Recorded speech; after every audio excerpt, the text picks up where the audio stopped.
क्या नाम हुआ आपका? पुतुल राज। पुतुल राज, बहुत बढ़िया।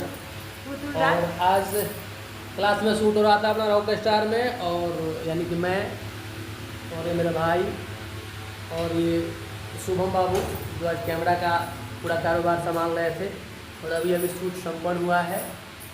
और आप सभी आज को हम लोग का शूट अभी खत्म हुआ है, तो आप लोग इस वीडियो जो भी गाना हम लोग डांस की, मैं डांस की हूँ, इस गाने में बहुत ज़्यादा प्यार कीजिए और आप लोग देखिएगा तो बहुत मज़ा आएगा। मैं दिल से काम करने की कोशिश की, आप लोग देखिएगा तो। आप बहुत अच्छा काम करती है, बहुत अच्छा काम किया है, और मैं ऐसा मैं पूर्ण विश्वास है कि दर्शकों को भी काफ़ी पसंद आएगा। और सारे गाने जितने भी गाने पे डांस किए है, फाड़ का डांस किया है, और इनको बुलाया गया है, हालांकि ये बाहर के कलाकार है, यहाँ पटना के नहीं है। इंडिया टैलेंट शो से आई हूँ मैं।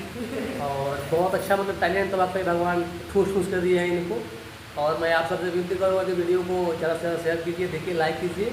और मेरे जितने भी गाने आते हैं चुन्नू चंचल के नाम से आते हैं।